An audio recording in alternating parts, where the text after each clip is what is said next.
Y continuamos. Ahora le toca a la maestra en Ciencias María del Carmen Vázquez Rojas. Ella es bióloga de la Facultad de Ciencias de la UNAM. Hizo su tesis sobre alimentación tradicional en 2 comunidades náhuatl del sur del estado de Puebla. Realizó sus estudios de maestría en el Colegio de Posgraduados de Chapingo y en la Facultad de Ciencias de la UNAM, y obtuvo el grado de maestra en ciencias con la tesis Procesos de domesticación del papaloquelite. Ha trabajado en la Comisión Nacional para el Conocimiento y Uso de la Biodiversidad, CONABIO, desde 1992, cuando dicha comisión se creó. Ahí se ha desempeñado en varios puestos, todos relacionados con la gestión de los proyectos que reciben financiamiento de la CONABIO. Actualmente es directora general de proyectos de la CONABIO y como parte de sus funciones está la coordinación del programa de restauración y compensación ambiental desde su creación en 2003 a la fecha. Gracias, maestra.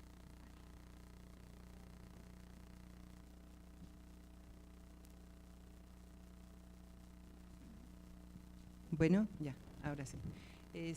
Yo les voy a platicar esta experiencia que hemos tenido en CONABIO con el programa de restauración y compensación ambiental que se creó en 2003 y esto es hasta lo que vamos en 2017. Es un programa que ahorita está por cerrarse, ya estamos por cerrar. Les voy a contar la historia, les voy a contar lo que hemos hecho como un modelo de financiamiento para proyectos de restauración y compensación ambiental, que fue una experiencia muy importante y muy interesante que surgió en esa época cuando nuestro secretario ejecutivo era el doctor Jorge Soberón Mainero. El programa de restauración y compensación ambiental, como les decía, es una propuesta novedosa y positiva para poder financiar acciones de restauración ecológica de manera puntual, precisa y de conservación de los ecosistemas mexicanos. Inició en 2003 y lo que hemos hecho es canalizar recursos de manera directa, de manera eficiente y eficaz hacia acciones concretas de recuperación de la conservación y de recursos naturales de nuestro país. Su origen fue en 2003 con un convenio de cooperación que suscribimos junto con Profepa en esa época, y los recursos provenían de convenios administrativos que por acuerdo de voluntades firmaba Profepa con un particular, a petición del último para compensar o para restaurar, para rehabilitar daños ambientales y corregir con ello irregularidades en las que hubieran incurrido en la normatividad ambiental.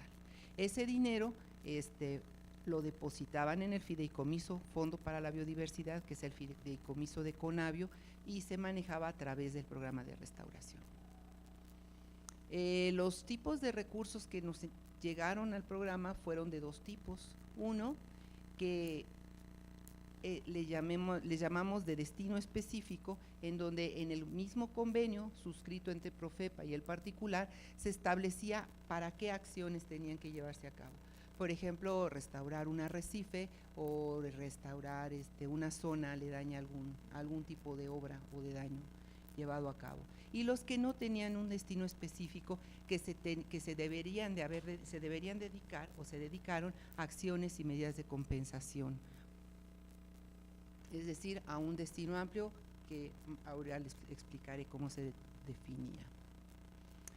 Entonces, el objetivo del programa, ¿cuál fue y cuál ha sido? Llevar a cabo acciones encaminadas a la restauración o recuperación de ecosistemas y recursos naturales de nuestro país que por diversas causas fueron dañados o están deteriorados, así como apoyar el desarrollo de actividades de conservación a través del manejo y protección de los ecosistemas y de su biodiversidad. Okay. Esta es la estructura del programa. Contamos con un consejo asesor que está formado estuvo en su inicio por el titular de Profepa, por el titular de CONAFOR, por el titular de la CONABIO, del INEC, en su época en 2003 era el INE, por CONAMP y por un representante del sector académico que el rector de la UNAM ha nombrado al director en turno del Instituto de Ecología de la UNAM. Ellos son los miembros de nuestro consejo asesor. El Consejo Asesor, entre sus funciones está, bueno, estableció primero una serie de prioridades y una serie de líneas temáticas bajo las cuales nosotros nos normamos. Todo proyecto financiado tiene que cumplir con una línea temática y con una prioridad, al menos. De otra manera no se puede financiar. Y ellos establecen también los programas, los proyectos, los temas de las convocatorias que se tienen que se publican, que se emiten, ¿no? Se distribuyen los proyectos, ellos revisan todos y cada una de las propuestas que llegan y seleccionan aquellos que van a pasar por una primera etapa para el financiamiento. Entonces, este es nuestro seguimiento de proyecto, nuestra atención y seguimiento de proyecto de manera muy esquematizada. Aquí nada más quisiera señalar dos cosas. Ahí tenemos proyectos que son por encargo. Si tenemos que hacer alguna cosa en particular, muchas veces no hay muchos expertos en el tema, entonces se les encarga específicamente un proyecto para que lo presenten y se pueda llevar a cabo, o bien se hacen convocatorias abiertas a todo el público, en donde la gente, asociaciones civiles, instituciones académicas, organismos gubernamentales, empresas hacen sus propuestas, y todas, tanto los de encargo como los de convocatoria, que esto para mí es fundamental, pasan por evaluaciones externas que las llevan a cabo técnicos,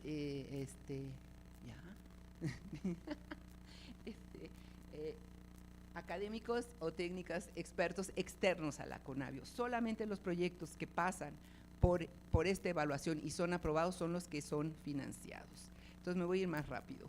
Esto es un poco las líneas temáticas. Vimos que tenemos proyectos por encargo, convocatorias, y tenemos un tercer grupo que son contingencias ambientales, que les platicaré más adelante. Algo muy interesante de este proyecto es que hemos tenido interacción de todos los sectores. Tenemos proyectos que han sido presentados y ejecutados por instituciones académicas, por organismos no gubernamentales, por empresas, por combinación de empresas con dependencias gubernamentales junto con instituciones académicas,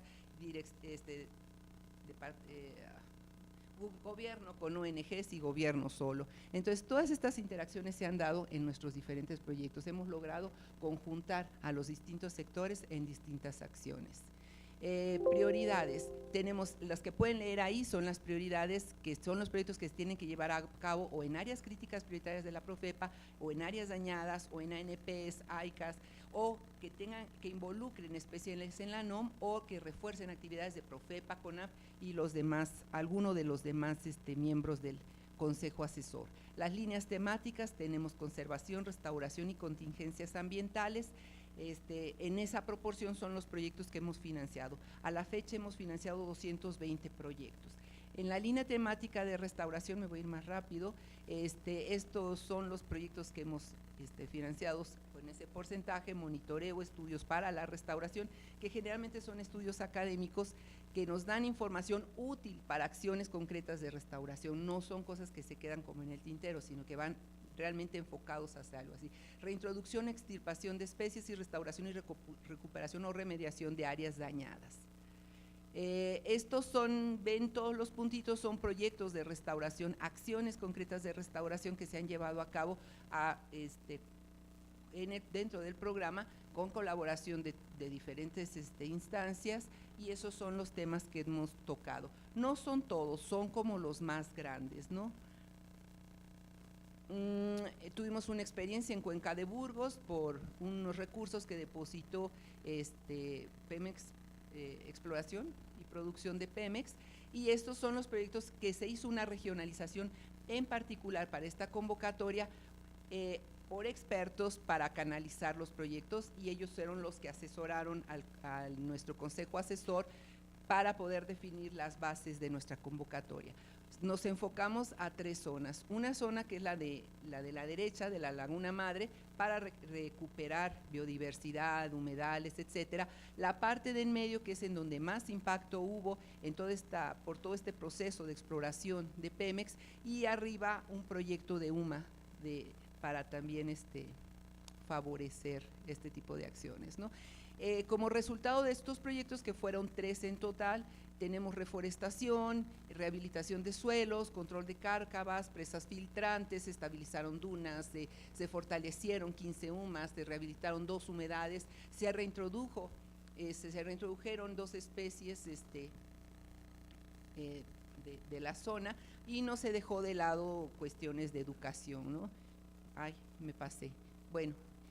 Ok, aquí es una experiencia en un predio que se llama El Taray en Coahuila, que es el refugio de la cotorra serrana, Rinconcita terrici, que tuvo un incendio muy grave, muy fuerte, muy agresivo, y específicamente se encargó un proyecto para hacer una rehabilitación integral por ese incendio.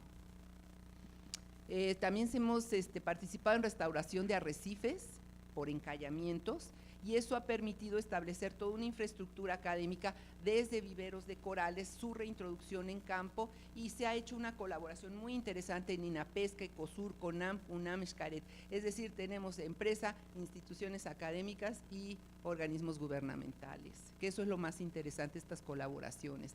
También tuvimos una convocatoria de rehabilitación de funciones ecológicas de unidades prioritarias en Pátzcuaro, Laguna Madre, Tamaulipas. Me voy a ir un poco rápido porque creo que ya… Ah, ¿no? Ah, es que me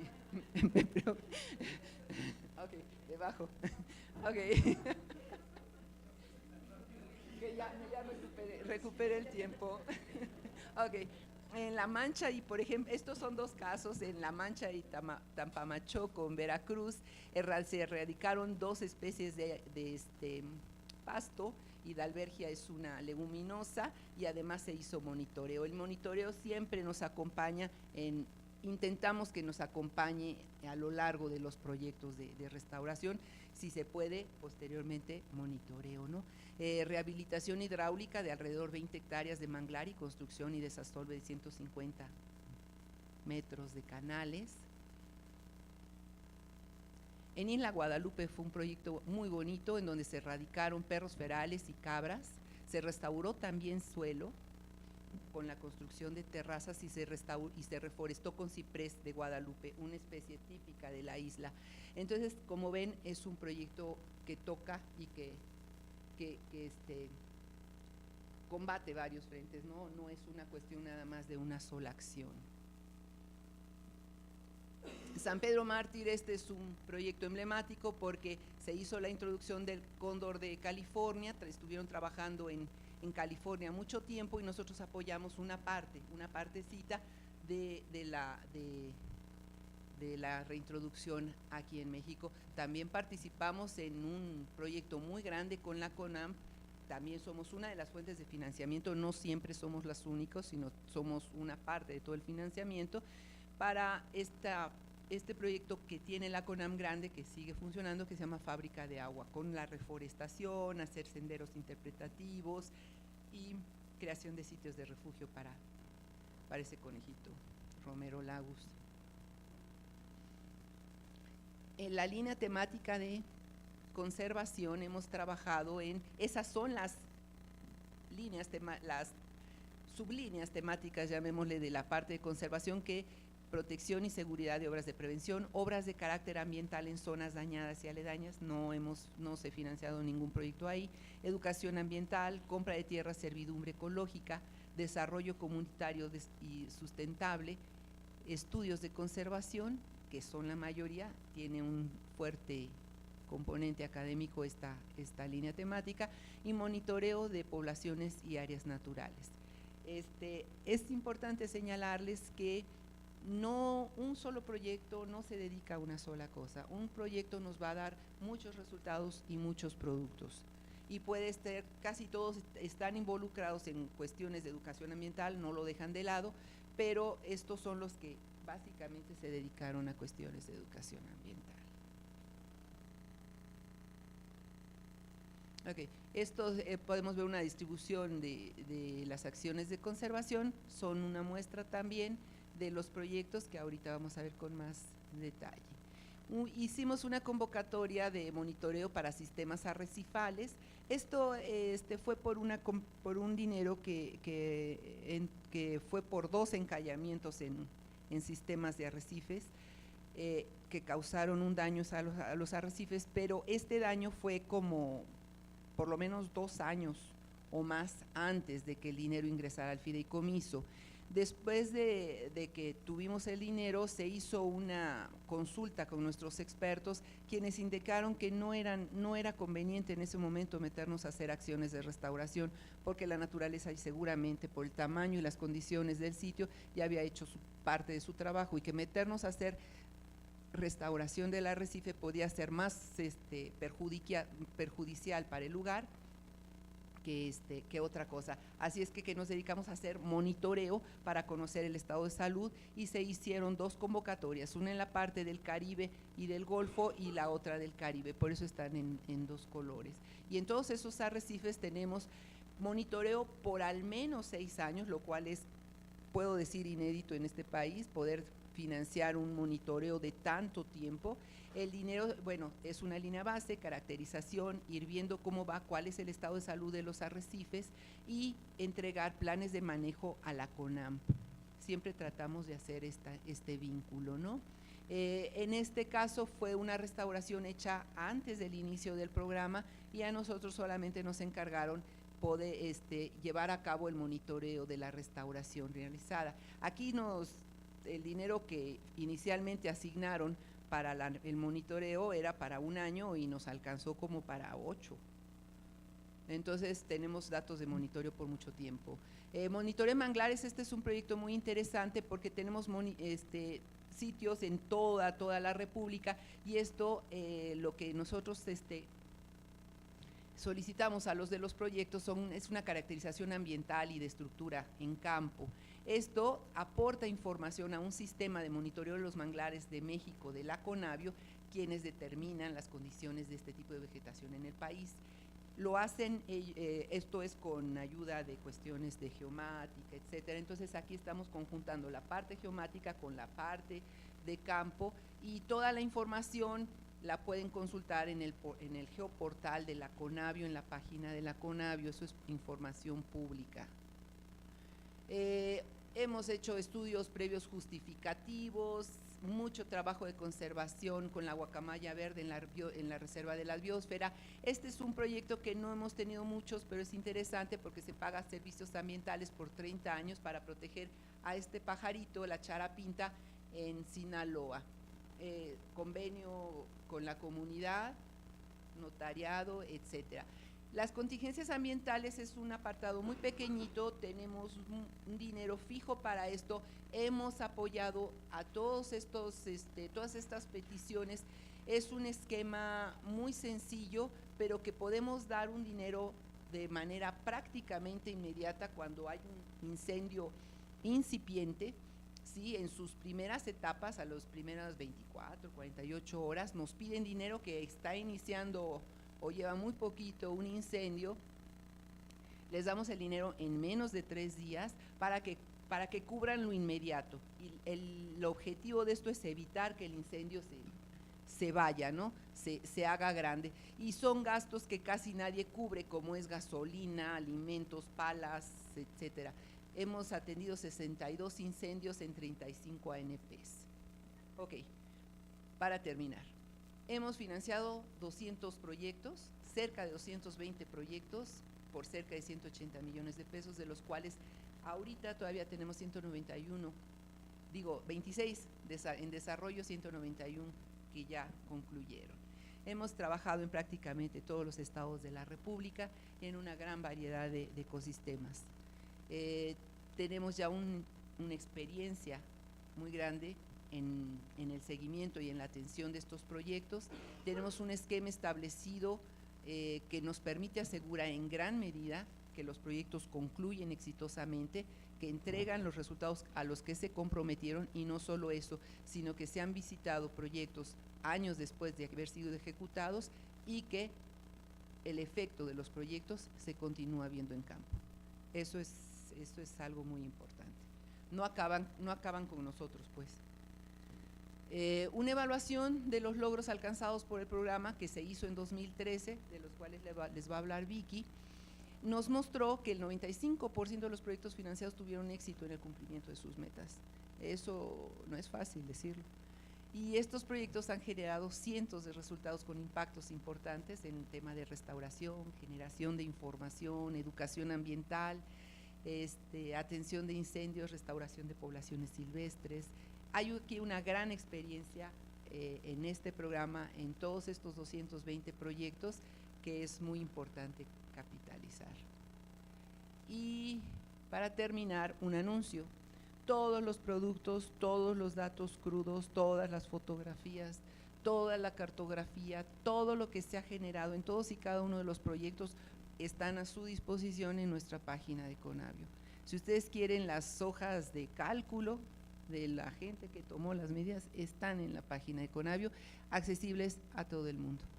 Gracias.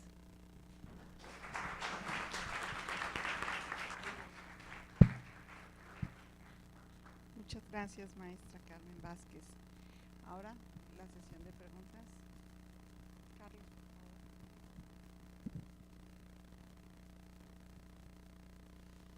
favor.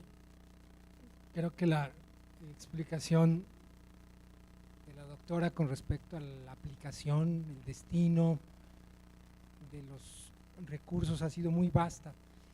Yo quisiera, sin embargo, preguntarle sobre algo que creo que es central, pensando que una problemática, cuando hablamos de la restauración, la problemática central es el financiamiento, los recursos.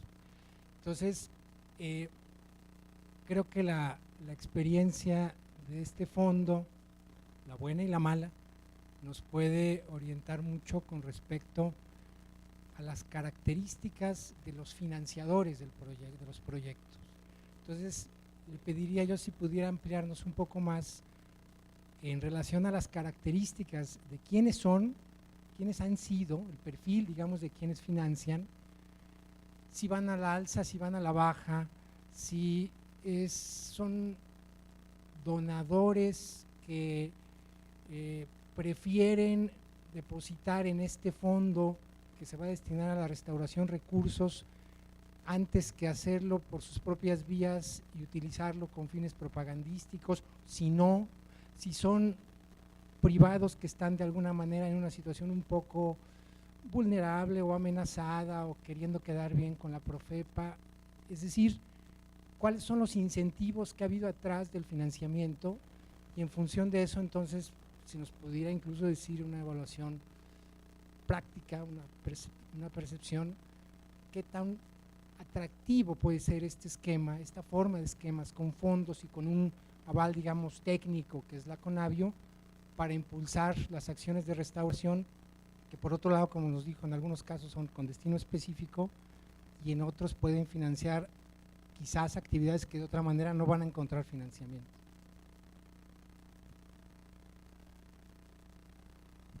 Okay. Bueno, mira,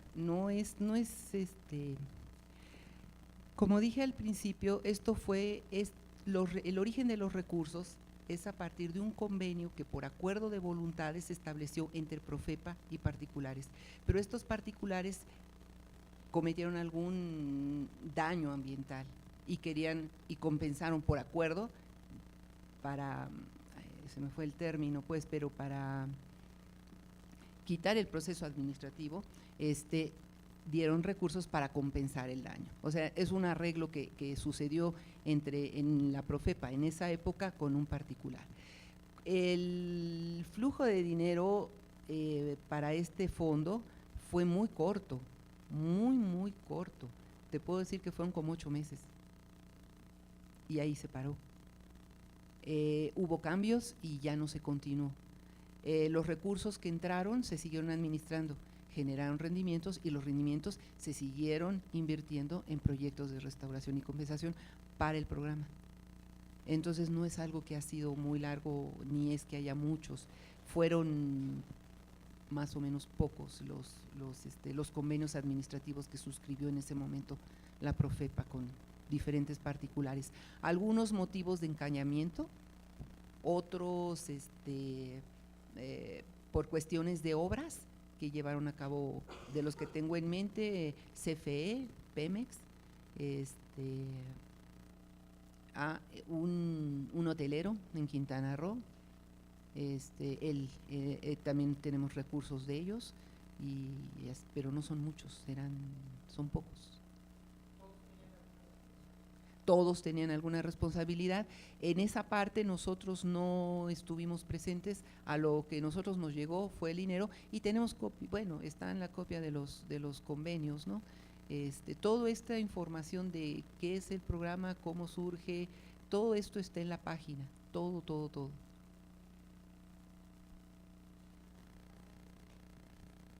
Sí, perdón, solamente para abundar en lo que en la respuesta y ser más claros en el tema de la Profepa, comentar que efectivamente quizás estos recursos, no sé si estos concretamente, pero normalmente el mecanismo que la Profepa ofrece, digamos, a quienes son afectados por un procedimiento administrativo que sea abierto por la Profepa y se prevé en la propia ley la posibilidad de convenir, no el cumplimiento de la ley, es decir, las medidas correctivas tienen que tomarse, pero también se exige una reparación de daño. Quizás dentro de estos está el buque coreano que encalló, bueno, él no, pero sí, efectivamente, por ejemplo, en el caso de estos buques que afectan una superficie determinada de arrecife, se les abre un procedimiento administrativo, se les sanciona económicamente y se les exige una reparación de daño. Y esta reparación de daño a veces se traduce económicamente y se conduce a instituciones como la CONALO, que puede ser ese quizás el mecanismo que han seguido. Pero no evita el procedimiento, sino es adicional al procedimiento.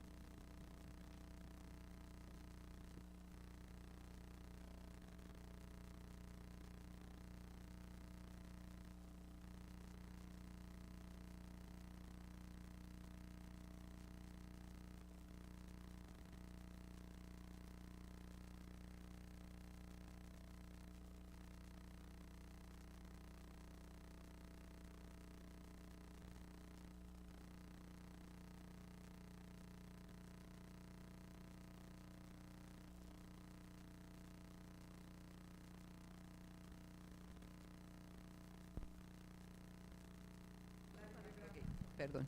El tiempo durante el cual el programa estuvo recibiendo financiamiento fue muy corto, fue nada más 8 meses o algo así, no recuerdo, ¿no? Fue muy corto y ese dinero es el que se ha estado administrando en Conavio para el financiamiento de proyectos y el cumplimiento de estos convenios entre Conavio y entre Profepa y el particular, de las especificaciones que había. Hasta ahora sí, así va.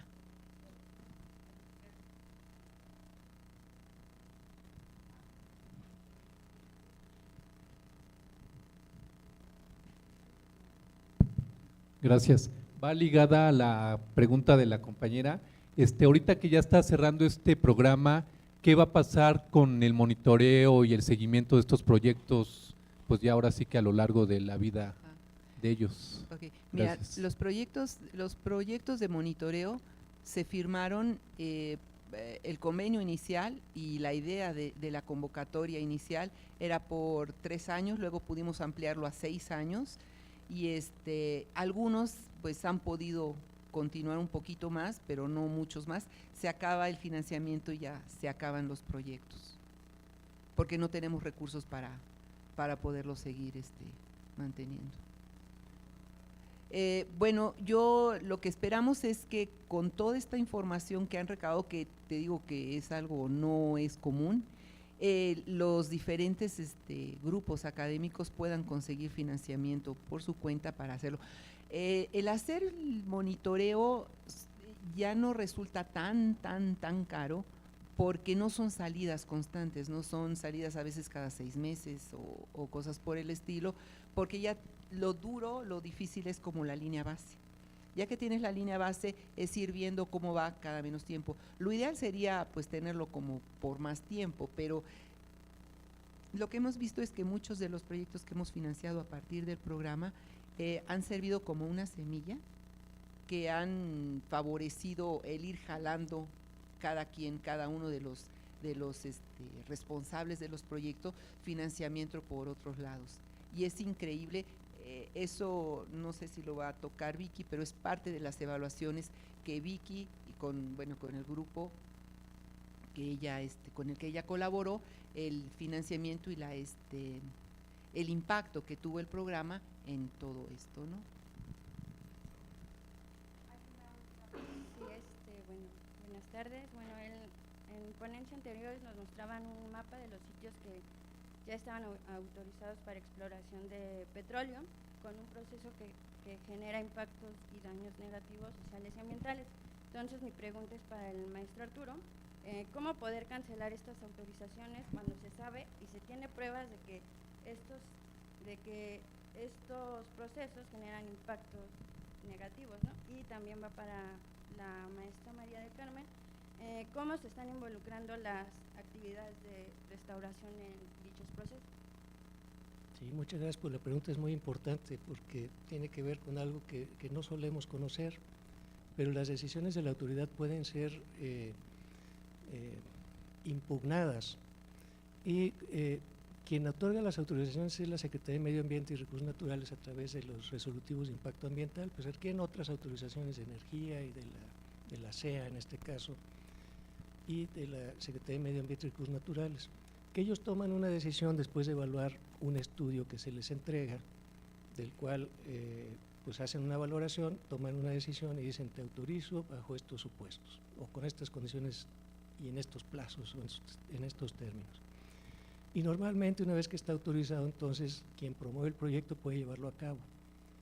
Cuando el estudio no está bien hecho o cuando se tiene dudas sobre si los elementos de información que se utilizaron para tomar esa decisión no eran los adecuados, entonces cualquiera de nosotros puede ampararse y puede pedir una revisión de esa decisión, cosa que francamente es muy raro que ocurra. Y es muy raro que ocurra porque no sabemos que podemos hacerlo. Pero todos nosotros tenemos la capacidad de poner en duda una decisión que la propia autoridad ha tomado con los elementos de información que tú has mencionado. Es decir, si existe esa información, estamos seguros de ella, entonces nosotros podemos ir con un juez y decir, esa decisión que tomó la Semarnat o la SEA, en este caso, no es correcta. Y entonces yo me amparo contra ella y entonces la pueden echar atrás. Esa es la única vía que existe. Existen otras que no son muy seguras, como el proceso de consulta pública, pero la consulta pública en México es facultativa, no es obligatoria, y además ocurre en una etapa tardía del diseño de los proyectos. De manera que el proceso de consulta pública en México no es muy eficiente para poder incorporar las inquietudes que las personas tienen respecto a las autorizaciones, pero el proceso judicial puede ser más efectivo.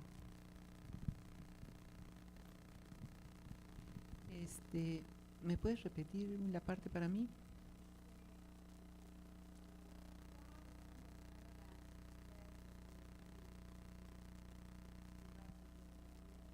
Ajá, mira, es que, como les comentaba, depende de dónde viene el dinero, ¿no? Por ejemplo, en el caso de Pemex, era para zonas aledañas de donde surgió, del problema del daño del cual surgió el recurso. De mineras específico no recibimos ningún recurso y de lo que se trata es que si cuando llegaba un dinero por algún tema, sí se tratara de, si no se podía restaurar, por lo menos hacer una compensación en cuestiones relacionadas a este tema, como en el caso de los arrecifes, ¿no? Que no se pudieron restaurar, pero tenemos un sistema de monitoreo con planes de manejo. Se llevó también a cabo un proyecto de boyeo para evitar que siguieran ahí encallando, porque parecía que era el lugar favorito de encallamiento. Un mismo barco encalló 2 veces en el mismo lugar. Entonces, pues, ¿qué se hace mejor? Un sistema de boyeo, ¿no? Que ha sido muy útil en la parte de Veracruz. Era ampliar un poco o ejemplificar un poco más la parte de cómo estos recursos detonaban otros de manera así como muy importante. Hubo un caso en el que tuvimos 2 veces abierta una convocatoria para restaurar la laguna de Bojorques, que está enfrente de la zona hotelera de Cancún. Después de haber recibido proyectos, las evaluaciones académicas indicaban que ninguno aseguraba el éxito en la restauración de esta laguna. Entonces la Conavio consiguió un proyecto del IMTA, de la doctora Mari Carmen Espinosa, que estuvo en la mañana con nosotros, y ella lo que hizo fue un proyecto de gestión donde involucraba a todas las partes que tenían que ver con el tema de la contaminación de la laguna, hoteleros, representantes del gobierno local, del gobierno federal, de turismo, y entonces entre todos decidían cuáles eran como las acciones que se tenían que realizar para hacer la restauración. Este proyecto costó, si no mal recuerdo, algo así como 600,000 pesos, pero al año ya tenía detonado más de 80 millones, de lo que cada una de estas partes iba agregando como parte de sus responsabilidades para restaurar la laguna de Bojorquez. Entonces es un capital semilla que se multiplicó, y así es como funcionan a veces las cosas, ¿no?, con estos proyectos. No sé, ya digamos que ella hizo como la parte de la gestión, y cada una de las partes involucradas tenían que realizar una pequeña parte, ¿no?, como echar a andar una planta de tratamiento de aguas que estaba a cargo de Fonatur, reparar el sistema de drenaje que le correspondía al municipio, y entonces cada una de las partes, ya no sé exactamente cómo quedó, pero lo que sí es que el flujo de dinero a partir de este proyecto fue así, muy muy fuerte.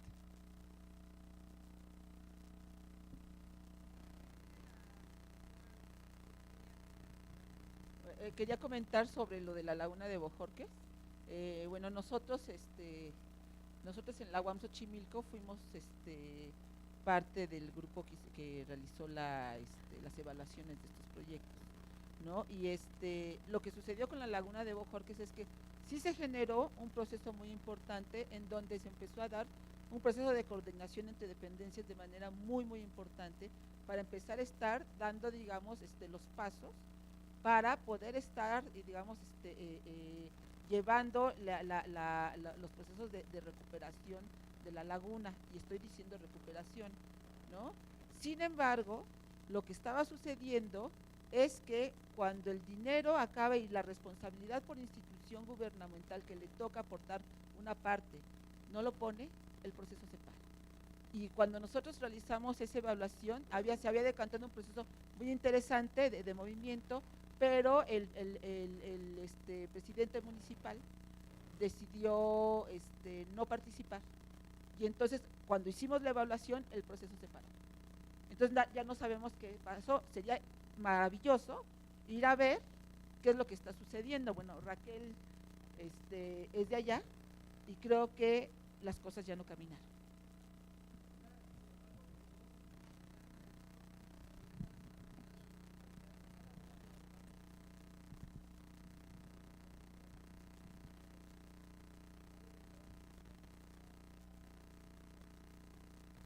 De acuerdo, muchas gracias a los dos. Con esto terminamos esta parte, entramos a lo que es un receso. Por favor, hay café, galletas, agua, despertemos y estiremos las piernas. Regresamos a la presentación.